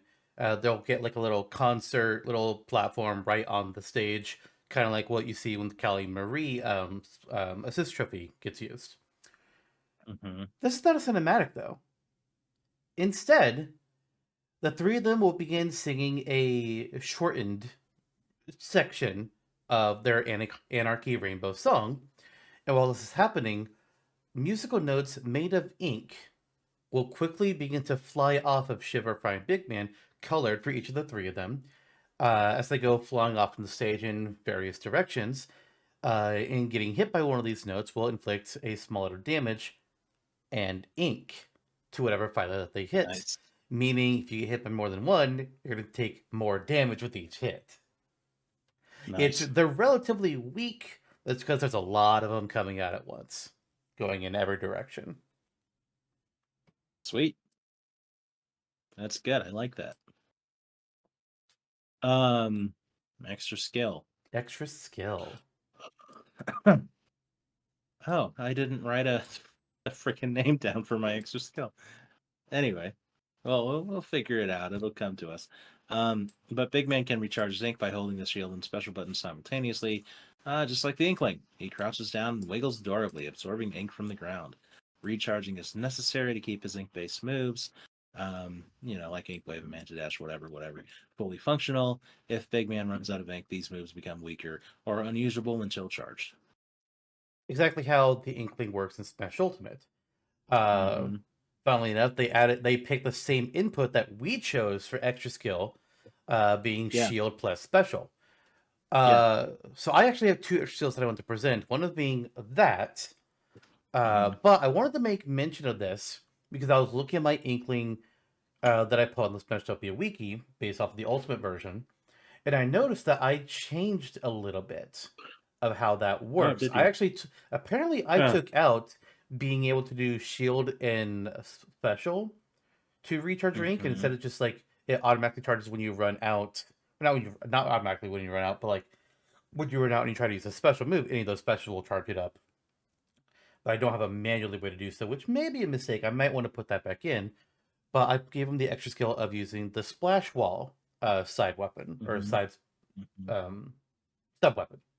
I knew I had the Yeah, name yeah. wrong. So I wanted to propose either for Bigman, either doing that same Inkling recharge ink mechanic, in which case I should probably edit the Inkling I have on the wiki and take out Splash Wall, or this other idea I have, which is a second sub weapon of Torpedo. The Mm-hmm. Torpedo Bigman uses both again in his Table Turf battle deck, uh, as well as in his boss fight. The Torpedo sub weapon is fairly simple. It'll just appear next to Big Mint in the air. It Mm-hmm. will use some targeting system, whatever, to see in a set radius. One, is their opponent nearby Big Man? Two, are they close enough? And then it will just home in on whichever fighter is closest that meets both those criteria, going in a straight line towards the position at that time. So it won't continually home. It'll just go straight line towards them. And then once it reaches that position or hits something, it explodes in a blast of ink. Mm-hmm. Okay, cool. Can you explain one more time how he would recharge the ink if we went this route? Just like how I have it written for the Inkling on the Smashtopia wiki. I'll get the wording here. If the Inkling tries to use one of its special moves that require ink, it will instead turn into its squid form and quickly recharge their ink as long as the player holds down the input. So instead of Mhm. manually being able to do it, you just have to wait till you run out, and then you can recharge with any special. Which, thinking about it, when I went back to look at this, I was like, ooh, I feel like maybe they probably should be able to manually recharge when they want to. Mhm. Yeah, from like a player quality of life aspect, like a usability. I think Sakurai got it right in Yeah. Ultimate with where now doesn't mean we have to follow that. It's certainly way much more interesting to do it the way that you have it because you're giving yourself an extra move, What like an we extra attack move. what you could do is that there's some other kind of input you can think of to change it instead of being shield special, like maybe it's shield down. Hmm. That could be what it is to allow the Inkling to recharge their ink or end Big Man in a manual sense. But And then effectively, that's just other skills. You just place it in the other skills section of the wiki. yeah, the unique traits. I think that's fine. Okay. Yeah, yeah.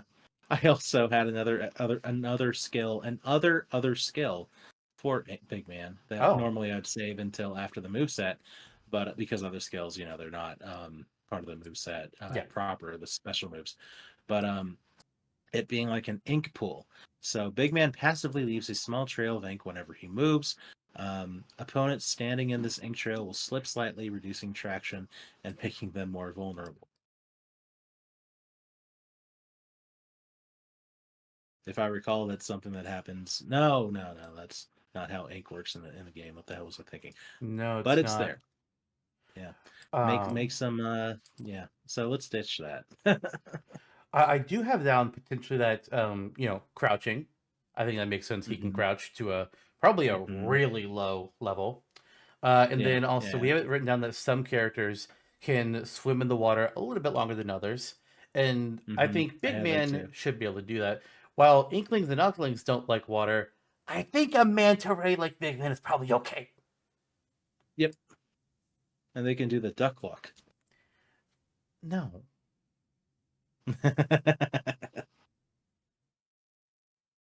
Well, there we go. There we go. Now let's Job well done. figure this out. Oh yeah, all that part I forgot. Yeah.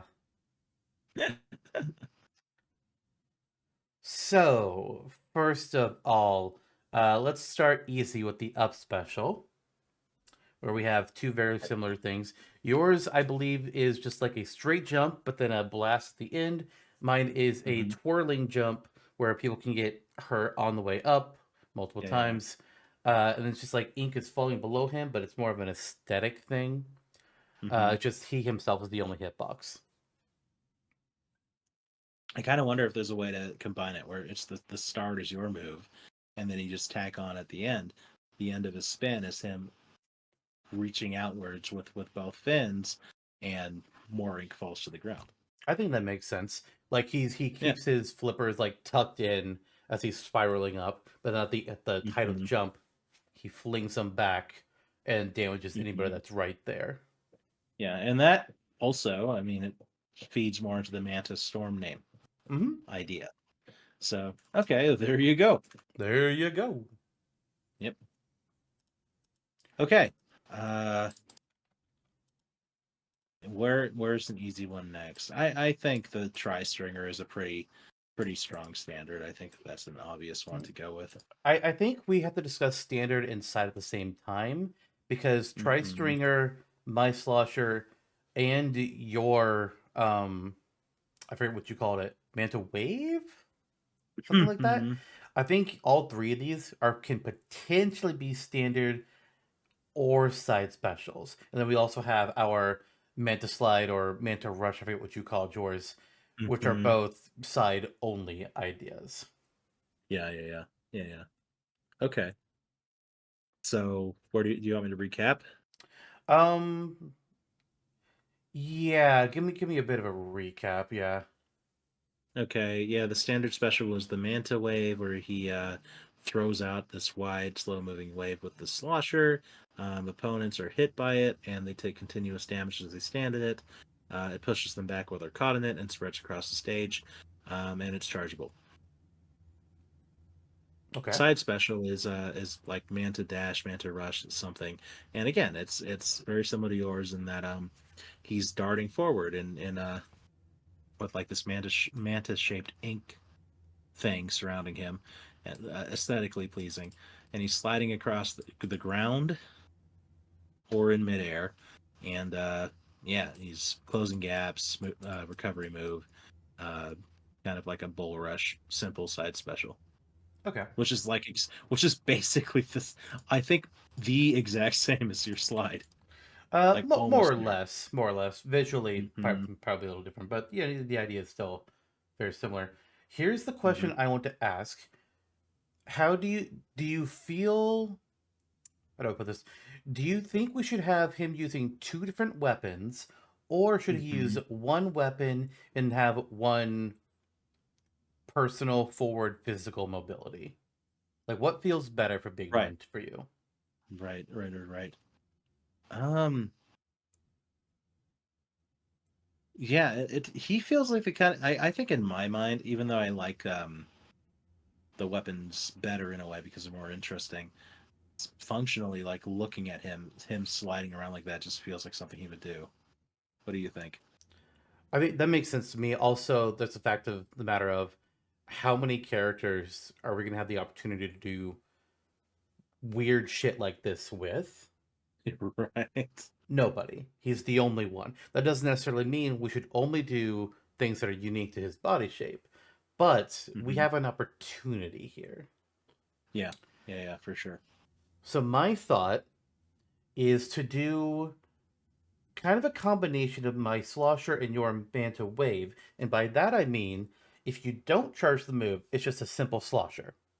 But by Yeah. charging it, he does this wave attack. And we can Hmm. have that be the standard special. If with a side special, um, it's more or less your again, I can't remember the name. Him moving forwards, kind of swimming, sliding around. I don't have written details for Manta Slide, so more or less Right. yours, and then I'll add some Elements of personal yours works element too. to it. Yeah. Yeah, No, I think that works, and yeah, that's fair. I think it's a good compromise, but I also think it's the best way to go for the character. yeah. Then the question is, what do we want to call the side special? Like, because you have Manta Rush, I have Manta Slide. Hmm. I don't know. Slide, I mean, makes sense from what like mantas actually how they actually move. Okay, Yeah. Manta Slide it is then. Hmm. Down special. Yeah. Yeah. You suction bomb. Suction bomb works exactly as it does in Splatoon. Yeah, And then the I want him to again have. with the Yeah, I want him yeah. to have like follow. Maybe I don't know if necessarily every Splatoon character would do this, but I like the idea that I like the idea that each of them has at least one main weapon as a special and at least one sub. It No, just feels I good. like that. I like that too. Would you count the torpedo as a sub I mean, it or is. its own thing? Yeah, Yeah. it's like Fair theoretically enough. we could do both. Hmm. Inkling currently on the wiki does, but we don't have to go with that on the basics. That's just an idea I threw Hmm. on there. Hmm. Uh, what was yours again? The big ambush where it's another Oh yeah, Phantom Manta thing it's where like a he's counter. coming out of the ground. Yeah. In a way, better than a normal one. Yeah, I'm fine. I'm fine with going with the bomb. Okay. Yeah, By the bomb you mean torpedo.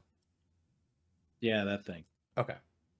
Oh, and the suction bomb. I was saying Oh, I like thought you that. were talking about extra skill. Yeah. Oh, Yeah, I was asking what your extra skill was. it was just recharge, which means Oh, easier. right. Yeah. Okay. Sorry. Yeah. So that Uh, means torpedoes in as the extra. kinda, Done. yeah. Easy. Unless we want to use one of our rejected moves as the extra skill, which I Who don't think knows? we have any left over. It'd just be your down special because our up special is the same. Yeah. Our side specials are merged. Our standard specials are merged, except for Tri Stringer. It'd be Tri Stringer or Torpedo. Mm-hmm. Mm-hmm. And I'm fine with it being Or bit. torpedo. Yeah. Well, which would you prefer the your moves? Or we can do big ambush. No. I'd it's in probably the say title already. torpedo, honestly. Okay, yeah, I think that works better too. All right, final smash. Yeah, yours. Okay. Yeah, I think I got kind of married to my Phantom Manta thing here, but it was hard to explain, and everybody got confused. So I That was happens sometimes. thinking, Like you'll have like an idea that yeah, you think is really good and makes a lot of sense in your mhm, brain, and when you start to speak the word, it's like, wait, hold yeah, up, uh-oh, yeah, shit. yeah, That's how I get sometimes typing these things out. It's like this makes sense. It's like, wait, yeah. no, I can't describe this. Oh, if I can't describe this, this don't work. Well, I know how to describe it now because we figured out. Oh, it's like a spotlight on the Yeah, stage. Got it. So, what I'm going to do is make a Phantom Manta assist trophy. there you go. And there you go. Or a There it is. boss. Or a boss. Yeah. If I feel a little more ambitious one day, I'll do that. Um, deep and then my deep cut. I mean, that's just a kind of a less inspired version of yours. I'm like, yeah, let's just bring and it makes sense. Like, oh, let's bring out all the big monster things that they use in their boss fights. Yeah, sensible. But yours, I mean, I like the musical aspect.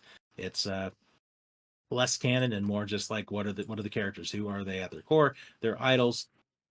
Bam. Yeah. Yeah. So D there you go. it's Yeah. DK bongos, but better. I do. I have a pair of DK bongos in my wardrobe. I believe that. Actually, I think you've shown them on camera before. I'll show them again. I'll show you all. What if the DK bongos were a stage? That could happen. It could. I do have an inkling of an idea. Oh. well, Manta me some way how I don't know. I don't know either. All right, but that is all the moveset done. There's only two things left to talk about here. First of Hmm. all, alternate colors. I don't know if you have any ideas here, but I had something that I thought might be fun. I think split his like how some characters have like a little costume change for half of their alts. I think you do something subtle. Half of them Hmm. are big man normal. Half of them are big man wearing the mask.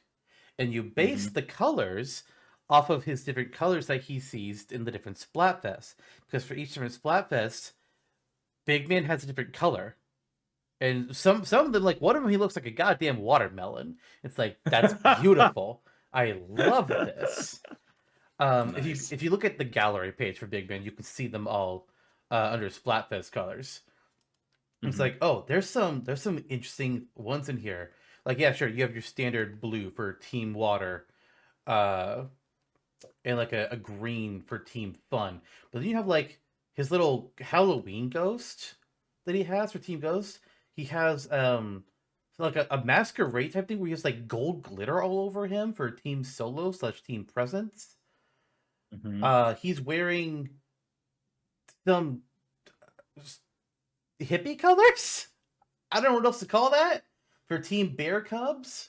And then yeah, Team Beach. He looks like a goddamn watermelon. Like I think that this is the winner. And then for one of them, you've got to do his Team Past outfit, or not Team Past, Team Future, where he looks all well, Mad Max Anarchy. What the heck is that? Yeah, I just looked up the costume. Yeah, Yeah, I'm down for all that. That just did not come to mind to even look in there. I was by the time I got done with my moveset, I was like, okay, we did the moveset. Moving on. So yeah, let's do it. I'm cool with all that. hell yeah. And then the Well, we're last just thing gathering right is now. a home stage. I have Yep. three possible home stages, so I want you to go first. Oh, I have two. Ooh, Um, one's just Spotsville Square. I mean, there it respectable. is. And it's pretty. It's a pretty cool spot. I mean, there you go. And the other one's Manta Maria. Okay, that makes a lot of sense. For I mine, mean, oh, it's a man. It's named Manta. true. Yeah, for yours. So you know this. I haven't put it on the wiki yet. It should hopefully be by the time this episode goes up, or at least part of it. You know that last year, kind of prompted by you, I started thinking about top 100 stages for Smash, and it took me like 2 months Yeah. to finish. And I have a list. I don't have details for things written down. I have some thoughts, but I want to do is do like potentially every week, hopefully every week once I start it, like post 10 of them on the week. Not like stage submissions, but more like a blog type post, or just say here's 10 of them. hmm Here's some thoughts, and three hmm of them. Three of them that I picked from Splatoon. There's at least one more. I don't remember exactly. All come from Splatoon 3, and I think all could work for Big Man. The first of them is Alterna, Okay. which is the setting for the story mode. For this stage, I kind of have it hmm envisioning the platform starts around the space station of Alterna, and you'll see like the rocket go flying up, and you'll follow it with your stage. It's very much one of those cinematic like stages, like the Northern Crater. So hmm you'll kind of just on this platform, you're following the rocket, and you get to where it lands, and you see the Inkling fighting the final boss of the game. Stuff goes down. The second stage is the Grand Yeah. Festival Grounds, which is the location that you can visit during the final Splatfest of Splatoon 3, the Grand Festival, where the idol groups of all three games come hmm together for one huge performance as they debate Team Past, Team Yeah. Present, and Team Future, and you can now revisit that place in the game. And depending on the song that's hmm playing on the stage, will determine which idols are in the background performing. My third stage potential is Bone Rattle Arena, which is one of the new Stamina Run stages in Splatoon 3. And it's a former prison that's is where this stage takes place on. And in the Ah, background of the stage, you see all these salmonids just like rattling the cages, waving flags. And it brings me like a very fun visual. And I want all three of these places in yeah. Smash. Yeah. Those are Yeah. my suggestions. I don't even know.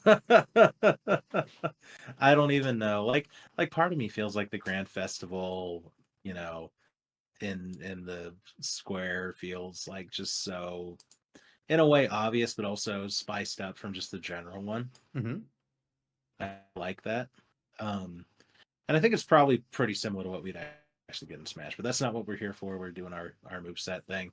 Um, and I like the other two ideas too. Having this story mode repped in Smash that has not happened yet for Splatoon. We just have Moray Towers. Uh, Bone Rattle Arena. What the hell? looks very macabre. I'm like, what am I looking at? Speaking of Mad Max, I would be Yeah. down for anything. I mean, what are you feeling? Are you passionate about any one choice? Uh God, I love all three of these. Obviously, the reason I made mention of them all. I hmm feel either like if I narrowing it down to two, I would say either Bone Rattle Arena, because it really fits the Splatoon 3's chaos anarchy vibes, or Grand Festival Grounds hmm because that just fits all the idols. Period. hmm Yeah, yeah, yeah. I want to say I want to go for Bone Rattle because it's so different, but my gut personally, I'm leaning towards Ground Festival because I think acknowledging the general vibe of Splatoon 3, yes, but also that Big Man is an idol. So having all the idols together, yeah, I think that makes the most sense.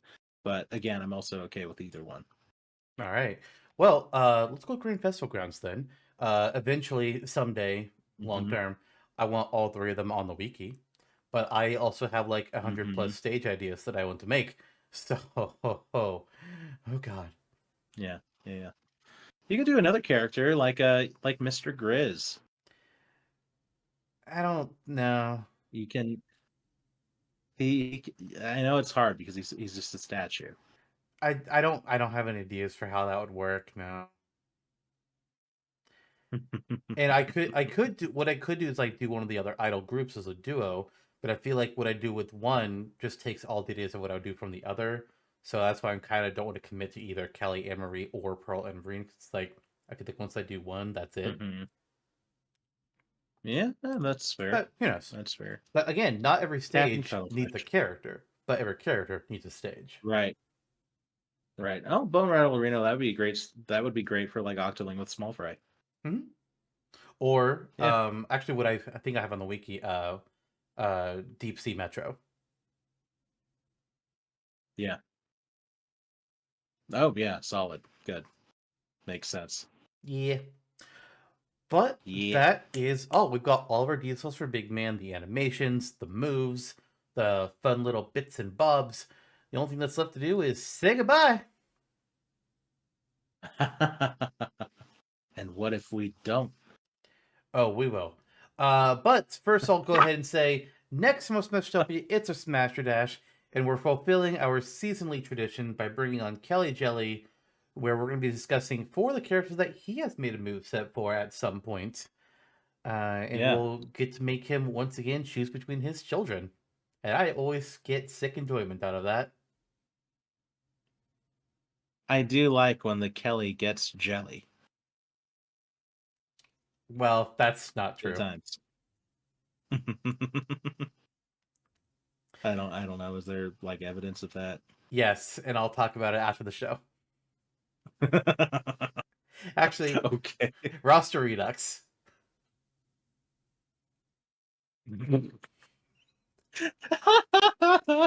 Roster redux those last couple episodes got passionate, is all I can say. I don't remember if anything got heated with Kelly. I have no idea. But we're gonna be so excited to have him back. Hooray. Yeah. And with that, we're out. Um, I don't remember what Deep Cut's catchphrase is, so I won't say it. Well, hello guys. I love Supercast Brothers, and I'm really excited to do this Smasher Dust today. That's Eric? my Kelly impersonation. Oh, Kelly. If it was Eric, I would say A at the end. Oh, you're right. You're right. Anyways, bye.